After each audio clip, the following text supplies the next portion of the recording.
La referencia de la conferencia política que el Partido Popular ha celebrado este fin de semana. En esa cumbre, en esa reunión, el presidente de la Xunta de Galicia, Alberto Núñez Feijóo, hizo una referencia acerca de la necesidad de renovar actitudes políticas de todo tipo en el partido. Cuando ganamos, pero sin tanta contundencia, pues es bueno el reunirnos para dialogar, el reunirnos para reflexionar y el reunirnos para avanzar. Amigos, cualquier partido que quiere seguir siendo líder, que quiere seguir teniendo la representación mayoritaria de los ciudadanos, ha de escuchar a las urnas con atención. Pues bien, creo que algunas gentes nos dirán, bueno, ahora ustedes hacen esta conferencia política porque en las elecciones no les ha ido tan bien como tenían ustedes previsto. Pues yo le digo que sí. Necesidad de renovación. Presidente Feijóo, ¿a qué se refería? Bueno, yo creo que la mayoría de los ciudadanos que han votado al Partido Popular en el año 2011 y que no nos han votado ahora, buena parte de ellos, lo que quieren es que el partido reaccione, ¿no? Que el partido vuelva otra vez a representar pues lo que los ciudadanos nos piden que representemos, que es no solamente una salida, que lo estamos logrando y yo creo que es muy importante, ¿no? Una salida de la crisis, no solamente gobernar, sino también explicar y también implicar. Y gobernar, explicar e implicar es difícil, muy difícil, sobre todo cuando gobernar nos ha llevado mucho tiempo porque estamos en una situación de quiebra técnica, ¿no? Por lo tanto, creo que en los meses que nos quedan debemos de explicarnos mejor y sobre todo implicar a la gente en este proyecto que es el proyecto de la recuperación, no solamente de la recuperación económica, sino también de la recuperación social y también de volver otra vez a una senda de crecimiento económico sostenido y de bienestar. Y para eso, como es lógico, necesitamos unos buenos resultados electorales, porque si no sabemos que a nosotros no nos llega con ganar. Habrá otros, encabezados por el Partido Socialista, que pactarán con cualquier otro partido siempre que impidan que el PP gobierne. Y por lo tanto tenemos dos dificultades. Una, explicar bien lo que hemos hecho y segundo, volver a ganar las elecciones dentro de unos meses. Pero, presidente, ¿por qué tantos votantes han perdido la confianza en el Partido Popular? Y a mí lo que me preocupa es que hay votantes que no han ido a votar en estas elecciones. Porque un votante que cambia de opinión, un votante que se ha ido a otro partido político, un votante que cree que hay una opción política mejor que la del Partido Popular, pues ejerce ese derecho, ¿no? Ahora bien, hay muchas gentes que creen que no merece la pena ningún otro partido político y sin embargo se han quedado en sus casas y no nos han ido a votar. Esos son los que vamos a intentar reactivar y convencer de que nos estamos jugando muchas cosas. Lo hemos visto en las elecciones municipales, hemos visto como ciudades tan importantes, Madrid, Barcelona, Coruña, Santiago, otras ciudades muy importantes, comunidades autónomas como Navarra, como Baleares, como Valencia, está en una situación pues con una serie de partidos que no están de acuerdo ni siquiera con la transición española, que consideran que la Constitución del 78 es un régimen, el régimen del 78, y creo que merecemos llamar la atención a los ciudadanos para que activen, para que se comprometan con su país.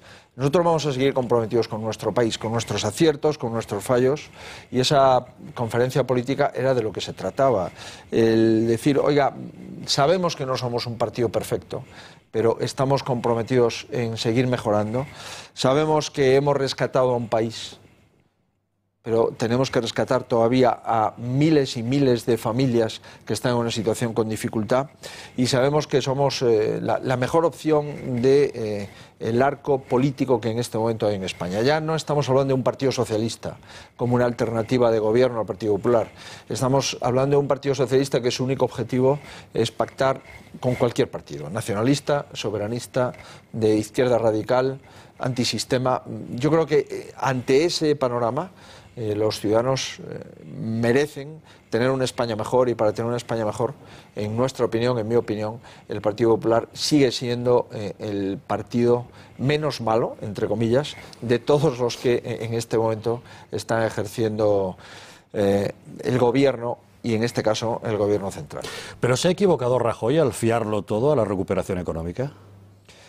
Mire, cuando hay un gran incendio en un edificio y llegan los bomberos, se puede entender que esos bomberos que consiguen controlar el incendio, que no se expanda a otros barrios, que no se afecten a otras partes de la ciudad, y cuando ya no hay llamas, incluso el humo empieza a disminuir, pues los bomberos pueden pensar que han hecho un buen trabajo. Pero si no explicamos lo que han hecho, todo lo que han tenido que hacer para sofocar el incendio, para que no se propagase a otras partes de la ciudad, en fin, cuando cayeron las Torres Gemelas, el alcalde de Nueva York, además de dirigir a los bomberos de Nueva York y a los servicios de emergencia y de protección civil de la ciudad, explicaba muy bien a sus ciudadanos qué era lo que estaba ocurriendo, ¿no? Yo creo que a nosotros nos ha faltado explicación y sobre todo lo que nos ha faltado es conseguir la implicación de la sociedad en las decisiones que hemos adoptado. No creo que esto sea una crítica, creo que esto es una crónica de lo que ha ocurrido. Me ha ocurrido a mí en Galicia como presidente de la comunidad, le ha ocurrido a muchos alcaldes de nuestro partido y le ha ocurrido al gobierno de la nación, ¿no? Es verdad que pensábamos que, dado que hemos dejado de estar al borde del rescate a ser la economía de la Unión Europea que más crece, dado que vamos a finalizar la legislatura con 1 millón de puestos de trabajo creados, dado que estamos ya en este momento con una prima de riesgo, es decir, un tipo de interés por debajo del 1,5, dado que, lo estamos viendo en Grecia, hemos tomado un país al borde del rescate y hoy ya España no es ningún problema para Europa, bueno, pues pensábamos que eso era suficiente y bueno, no lo es porque las cicatrices de una profunda crisis económica son cicatrices profundas en todavía más de 4,5 millones de españoles que no tienen trabajo y probablemente muchos españoles que han conseguido trabajo pero no llegan a fin de mes. Y en consecuencia la tarea ha sido ardua. Teníamos que evitar el rescate, teníamos que pagar lo que debíamos, teníamos que no provocar, al contrario, los corralitos y pagar las preferentes que nos hemos encontrado en el sistema financiero español, teníamos que disminuir el déficit público de nuestro país, teníamos que a la vez crecer, exportar, ser más competitivos, hacer una reforma laboral, teníamos en todo caso que ordenar un edificio que se estaba desmoronando, ¿no? El trabajo no ha finalizado, queda trabajo para la legislatura siguiente, pero comparar la España del 15 con la España que heredamos en el año 2011, creo que eso merece una confianza. Insisto, lo hemos explicado mucho menos de lo que hemos hecho. Y casi no hemos trabajado en implicar a la sociedad, en implicar a los ciudadanos, en explicarles por qué, en explicar a los empleados públicos por qué necesitamos congelar, incluso disminuir sus retribuciones en parte, por qué les pedimos que trabajasen más tiempo y tuviesen menos días de libre disposición, por qué le pedimos que nos ayudasen a pagar los pensionistas con 8 euros al mes las medicinas. ¿Por qué hemos tenido que hacer una reforma laboral para mejorar la competitividad de nuestra economía y para poder exportar? ¿Por qué hemos tenido que poner a disposición de las comunidades autónomas casi 90.000 millones de euros para que pagasen las deudas? Porque si no pagamos las deudas y los proveedores no cobran, esas empresas quebrarían. En fin, todo este tipo de cuestiones en 3 años y medio, pues la verdad es que nos hemos ocupado y preocupado en tomar decisiones y probablemente nos hemos ocupado y preocupado menos en explicarlas. Algunos varones territoriales del PP han culpado de su fracaso a la gestión de Mariano Rajoy. ¿Cree usted que les ha faltado autocrítica con respecto a su propia gestión? Mire, yo no estoy de acuerdo con eso porque hay alcaldes del PP que han ganado las elecciones, hay alcaldes del PP que han mantenido la mayoría absoluta, hay presidentes autonómicos que han ganado las elecciones y por lo tanto aquí la responsabilidad es solidaria. Podemos hacer cosas bien, podemos hacer cosas mal, pero hombre, decir que todo el problema es de Génova 13 o todo el problema es de la Moncloa no me parece en ningún caso proporcional. Insisto, cada uno tiene su cuota de responsabilidad. Y por lo tanto el gobierno tiene la suya, los gobiernos autonómicos tienen la suya, los gobiernos locales tienen la suya y no puede ocurrir que en una comunidad un alcalde gana y el limítrofe pierde y la culpa no tenga ningún porcentaje de responsabilidad el que pierde. No, aquí cuando ganamos, ganamos todos y cuando perdemos está claro que también perdemos todos.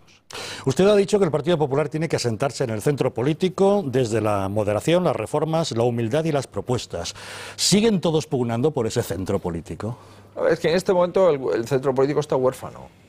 Está huérfano porque el Partido Socialista ha decidido abandonarlo, ¿no? La centralidad política que es un objetivo permanente del Partido Popular, pues es más necesaria que nunca, porque en España la centralidad política está en las manos del Partido Popular.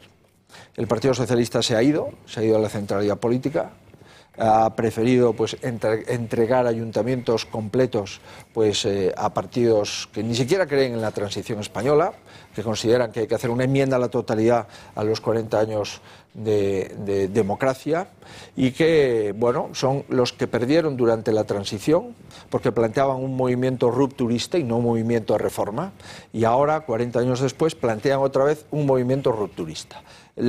En mi opinión, la gran baza o el gran activo de la transición española es que ante la reforma y el rupturismo del 78, claramente dijimos sí a la reforma, no al rupturismo. Y lo que es sorprendente es que 40 años después haya partidos políticos que estén planteando planteamientos rupturistas. Y lo que todavía es más sorprendente, que un partido socialista que ha gobernado 22 años en España, pues plantee ser el socio y aliado de esos partidos rupturistas. Por eso el Partido Popular podrá ganar otra vez, podremos ganar las elecciones con los suficientes votos y los suficientes escaños para gobernar los próximos 4 años si nos centramos realmente en ese espacio que es el espacio ideológico más importante en España, que es el espacio del centro, y desde el Partido Popular el centro-derecha. Después de los resultados electorales, usted dijo que había que escuchar a las urnas y usted mismo ha tomado ya una serie de medidas. Vamos a ver algunas de ellas. Un paquete de medidas sociales puestas en marcha por la Xunta de Galicia, en las que destacan medidas como, por ejemplo, exención para unos 100.000 gallegos del copago farmacéutico, asesoramiento legal para evitar el desalojo de viviendas alquiladas, acuerdo con Abanca, Sabadell y Caixa Rural para evitar desahucios por impagos, rebaja en los impuestos autonómicos al reducir un 15% el valor de referencia para gravar los inmuebles, o el cheque de entre 40 y 50 euros para material escolar, del que se beneficiarán unos 70.000 alumnos de familias con ingresos moderados. Está claro que usted se ha propuesto abanderar la reforma de carácter social al frente de la Xunta. Mire, ese tipo de medidas que las hemos adoptado en el mes de junio son medidas posibles porque hemos hecho una política económica que nos las permite. Y no se cree usted que podríamos haber hecho eso y otras cosas si no hubiésemos tenido una política económica que garantizase la solvencia de la comunidad autónoma. Galicia es la comunidad autónoma, junto con Madrid y Canarias, que menos ha incrementado el déficit público durante la recesión económica. Galicia es la comunidad autónoma, junto con Madrid, que menos ha incrementado su deuda pública.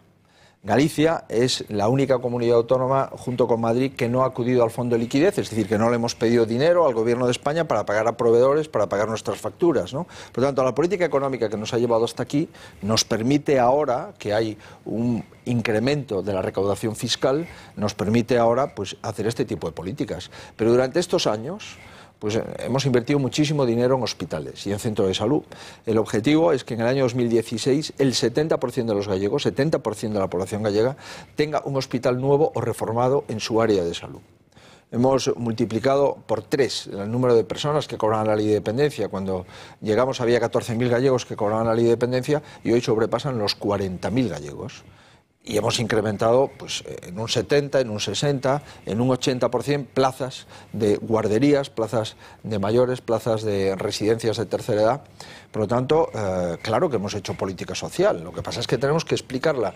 Hemos incrementado un 45% en las plazas de formación profesional, porque sabemos que si formamos en el ámbito profesional a los muchachos, podrán tener posibilidades de un centro de trabajo. Tenemos las tasas universitarias más baratas de España, porque nos interesa que, con independencia de la situación económica, nadie se quede sin ir a la universidad si tiene capacidades e interés para hacerlo, ¿no? Toda la política social que hemos venido haciendo en los últimos años probablemente sea una de las razones por las que en el año 2012, a finales, los gallegos nos dieron la segunda mayoría absoluta. ¿Ahora podemos hacer más cosas? La respuesta es que sí.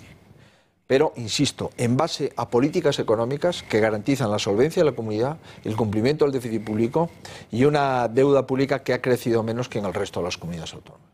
Cuéntame un secreto. ¿Cómo ha conseguido que bancos, fondos de inversión y la Sareb hayan acordado el reutilizar pisos desocupados para acoger a familias desalojadas? Bueno, primero porque se lo hemos pedido a la Sareb desde hace tiempo ya. Segundo porque la parte que la Xunta paga, que es una parte testimonial, estamos hablando de 75 euros por un piso, 125 euros por un piso, sabe la Sareb y saben los bancos que está plenamente garantizado que eso lo haremos, ¿no? Tercero porque vamos a seleccionar bien a las familias que tienen derecho a este tipo de cuestiones. No se trata de incentivar el impago, no se trata de decir, oiga, usted no pague el arrendamiento que se lo pagará la administración pública o los bancos, ¿no? No, intentamos hacer un programa serio, un programa donde no hay nada que ocultar, con unos ingresos en función del número de personas que conforman la unidad familiar, con la garantía de la Xunta de Galicia. Yo creo que ante un planteamiento sensato, equilibrado, pues la Sareb y los bancos que tienen más actividad en Galicia pues han entrado, ¿no? Hemos aprobado ahora un bono alquiler de 150 euros al mes para 700 familias en el caso de que lo necesiten, y ese bono se ingresa directamente en la cuenta del arrendador, del propietario, para que tenga la seguridad de que va a cobrar, y se lo ingresa directamente la Xunta de Galicia. Pero este tipo de cuestiones, cuando ahora aparecen alcaldes, ¿no?, dicen, no, yo declaro este municipio libre de desahucios. Oiga, mire, pero es que antes de llegar usted ya estábamos trabajando en esto. Es que Galicia es de la segunda o la tercera comunidad con menos desahucios en los últimos 6 años, ¿no? Eso sí, declaran libre de desahucios pues su territorio y, sin embargo, embargan la cuenta corriente de los ciudadanos de ese municipio cuando no pagan los impuestos. Por lo tanto, este tipo de mensajes pues son mensajes que se compadecen muy mal con la realidad. Alberto Núñez Feijóo, presidente de la Xunta de Galicia, nos acompaña esta noche en El Gato al Agua. Sira, cuéntanos, ¿qué nos están diciendo esta noche nuestros seguidores? Pues los espectadores están comentando las palabras de don Alberto Núñez Feijóo, su posición dentro del Partido Popular y sus labores como presidente de la Xunta. Juan, por ejemplo, alude a su discurso en la conferencia política y defiende que el líder de su partido debería escuchar sus peticiones si quiere salir a ganar las generales. También hablan de Renovación, como Luis, que asegura que con Núñez Feijóo y con Cifuentes entre sus filas, si el PP tuviera primarias, estarían muy reñidas. Tampoco se olvida esta Regeneración María, que le dice que, siendo usted una de las caras de la renovación del PP, aun teniendo experiencia, no entiende por qué Rajoy no le incluyó en la reforma del partido. Y ya para concluir, Manuel nos cuenta que es un gallego del municipio de Becerrea y defiende que siente orgullo de su presidente porque en tiempos difíciles está haciendo una gran gestión para Galicia. Antes de seguir con nuestra conversación de esta noche, debo decirles que por fin ha llegado Intereconomía Energía, un nuevo proyecto del Grupo Intereconomía para ahorrar en el consumo de luz y gas. Dándose de alta en Intereconomía Energía, no solo ahorrará mucho dinero, sino que además ayudará financieramente a este grupo de comunicación. Más del 60% de sus facturas de gas y electricidad son impuestos que se lleva el Estado. Del resto, Intereconomía Energía puede conseguirle un gran ahorro económico. Todo aquel que use electricidad o gas puede beneficiarse de esta oferta llamando al 91-193-1600. Además, expertos en la materia le asesorarán sobre cómo ahorrar en su factura y le recomendarán mejoras en sus costumbres y nuevos hábitos de consumo. Si quiere recuperar su energía, ya sabe, llame al 91-193-1600 y contrate Intereconomía Energía. Y en nuestra entrevista de esta noche, bueno, seguro muchos de ustedes tienen también alguna curiosidad o pregunta que hacerle al presidente de la Xunta de Galicia. Sira, ¿alguna pregunta que hayamos recibido para el presidente? Efectivamente, nos están llegando muchas cuestiones para plantearle, pero vamos a leer un par de ellas. Alejandro, por ejemplo, dice, ¿por qué somos europeos para los impuestos y tenemos los salarios tan bajos? Y además señala que no sirve como excusa la crisis. También nos ha escrito uno de nuestros tertulianos habituales, Javier Galúe, para preguntarle por el nuevo logo del Partido Popular. ¿Qué le parece a usted este nuevo logo? Bueno, hacer un restyling de logotipo del partido, bueno, lo hacen muchas empresas, lo hacen muchas compañías, muchas corporaciones. A mí me parece, bueno, que lo que busca, supongo yo, es centrar el logo en un círculo y en consecuencia mandar un mensaje de centralidad. Es lo que yo he interpretado, ¿no?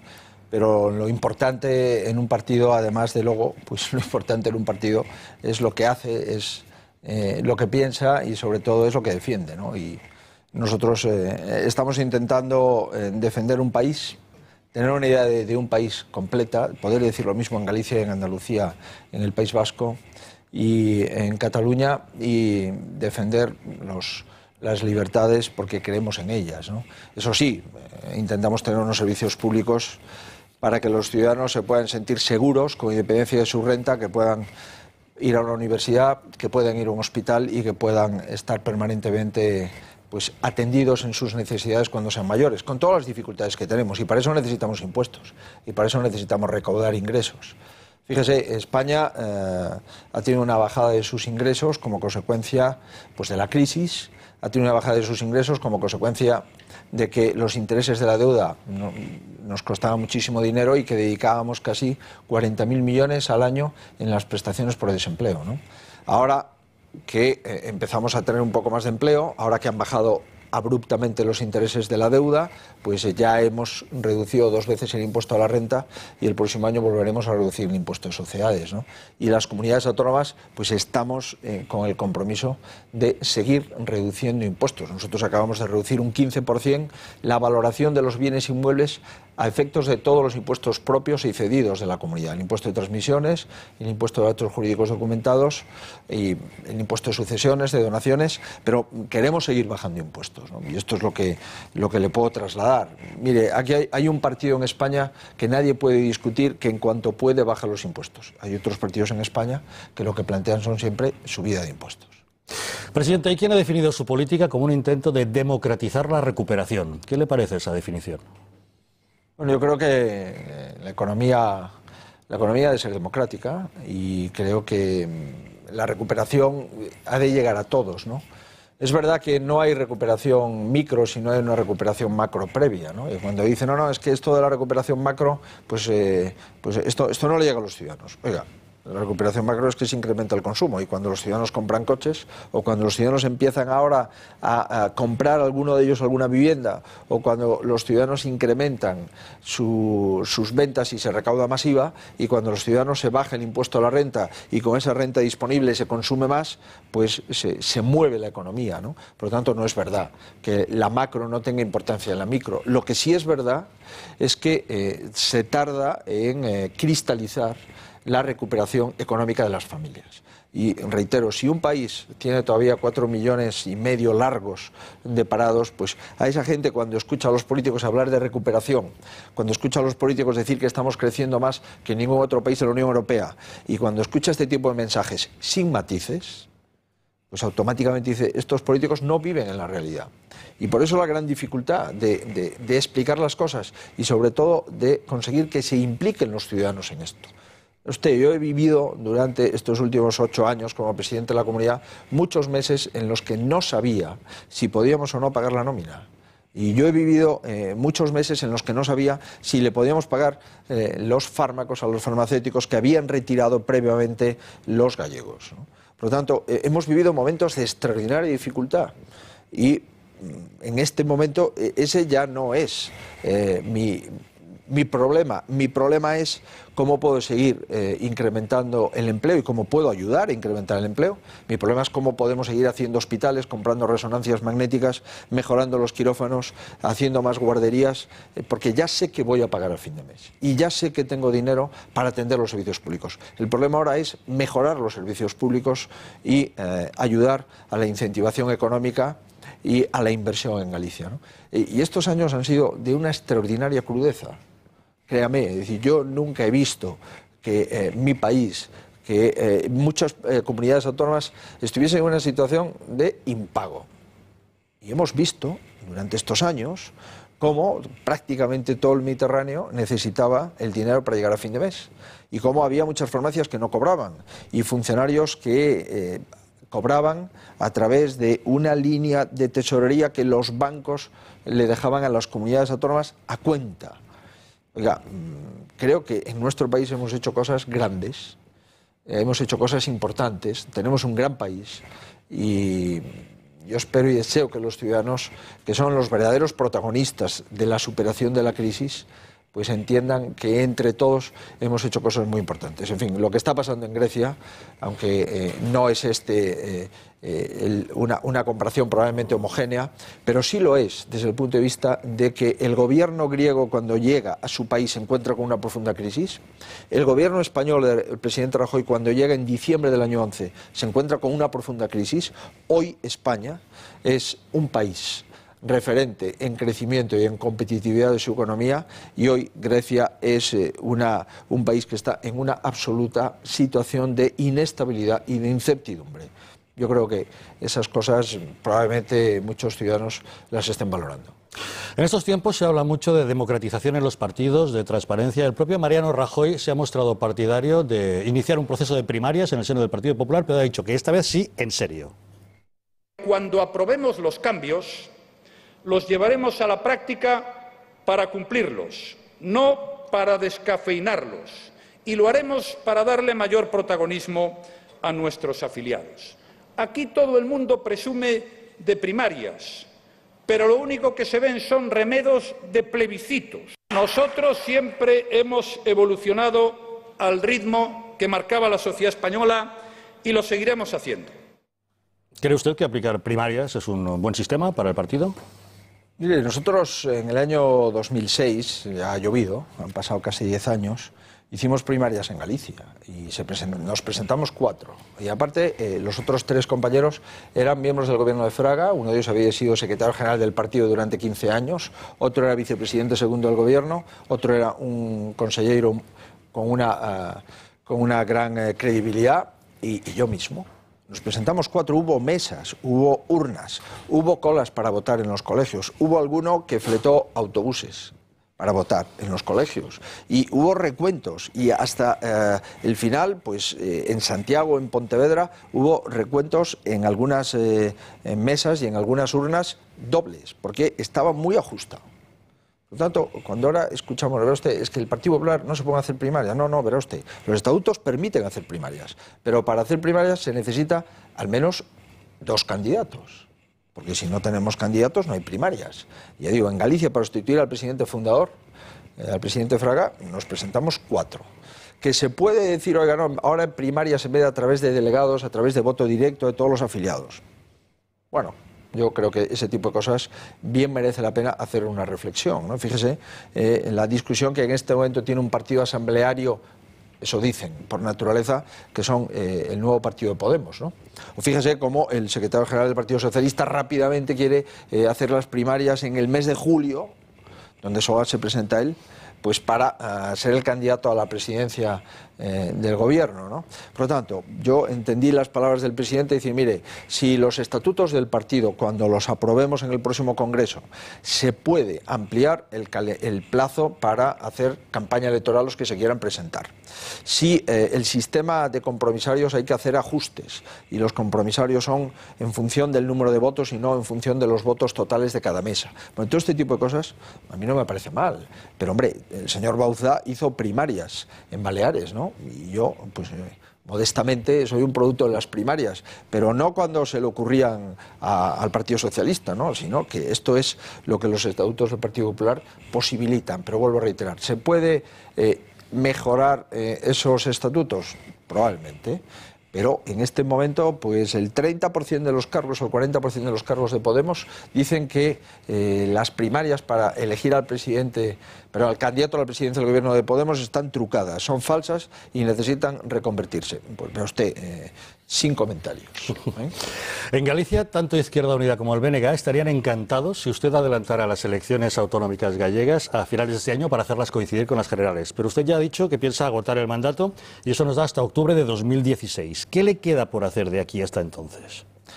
Bueno, es verdad que hay un movimiento muy reciente del Partido Socialista en Galicia. El Partido Socialista en Galicia tiene una cuestión pendiente en su secretario general, que tiene un problema judicial, yo creo que no menor, de una imputación de 4 delitos por un juzgado de Lugo, y hay una serie de movimientos en el Partido Socialista que lo que pretenden es desplazar de forma rápida a este secretario general para intentar hacerse con el control del Partido Socialista en Galicia, y por lo tanto están diciendo que es probable o es posible o estoy pensando pues que se adelante las elecciones para hacerlas coincidir con al gobierno central y por lo tanto, bueno, pues adelantarlas casi un año, ¿no? Bueno, yo lo que no puedo es hacerme eco de este tipo de comentarios internos del Partido Socialista, ¿no? Es decir, el Partido Socialista tiene un problema, oiga, que lo resuelva, ¿no?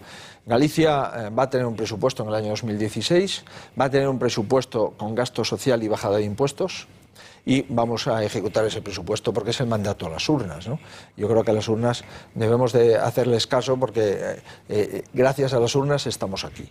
Y me parece que este tipo de comentarios son más provocados por la inseguridad y la inestabilidad del Partido Socialista, que como consecuencia de un gobierno estable, que es el gobierno gallego, que tiene 3 escaños por encima de la mayoría absoluta, y como decía usted al principio, pues hoy por hoy somos el único gobierno con mayoría absoluta en una comunidad autónoma.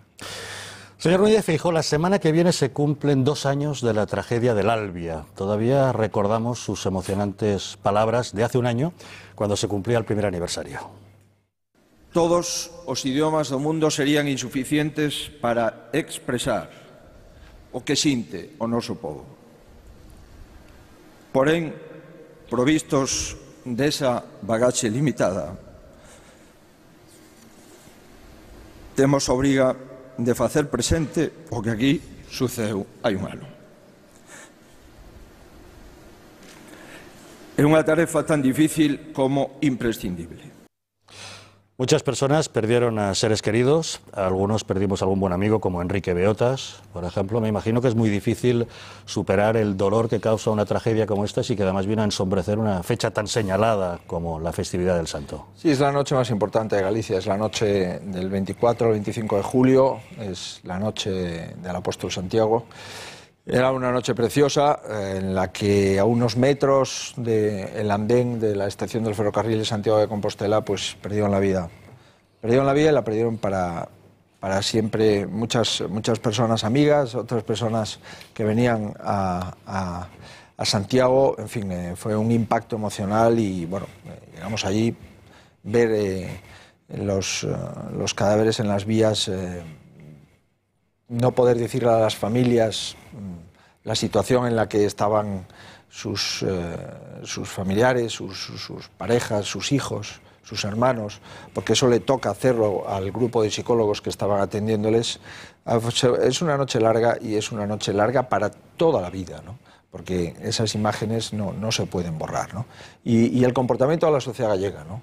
El comportamiento de los hospitales, el comportamiento del Centro de Transfusión de Galicia, de las urgencias, de las ambulancias, del 061, de los bomberos, el comportamiento de las fuerzas y cuerpos de seguridad del Estado. La verdad es que aquello funcionó y dimos todo un mensaje al mundo, ¿no? De que un pueblo modesto, con menos de 3 millones de habitantes, fuimos capaces de dar cobertura sanitaria ante la mayor catástrofe de un tren, en este caso un tren de alta velocidad que estaba en construcción, esa vía, sufrió en España. Yo me siento muy orgulloso de mi pueblo y cualquier persona que tenga corazón y que haya visto eso, pues claro que se emociona. Desde el recuerdo a las víctimas, por supuesto, no queremos finalizar con un pozo de amargura, con lo cual, si me permite, cambiamos totalmente. ¿Me permite una pregunta? ¿Ha hecho usted el Camino de Santiago? He hecho etapas del Camino de Santiago. El Camino de Santiago desde Roncesvalles hasta Compostela, no. Pues estará usted contento porque desde enero hasta ahora ha aumentado un 13% la afluencia de peregrinos. Eso demuestra que el camino está más vivo que nunca, ¿no? Ese, de momento, estos 6 primeros meses, es el récord de peregrinos desde que hay registros. Y además tenemos ya los peregrinos que hacen el camino ya son más extranjeros que españoles, con lo cual estamos a punto de conseguir 2 récords. Número de peregrinos y extranjeros por encima de españoles que están haciendo el camino. Sin duda eso pone a Galicia en el mapa del mundo, ¿eh? Sí, eso es un marchamo y una marca universal de Galicia. El Camino de Santiago, los caminos de Santiago, que afectan a toda España, porque los caminos, hay varios caminos del norte, del sur, hay caminos que entran por Portugal, hay caminos que van por el Cantábrico, caminos que van por el Atlántico, caminos que llegan a Finisterre y todo el camino francés que pasa a las comunidades autónomas de Navarra, de La Rioja, de Castilla y León, hasta llegar a Galicia.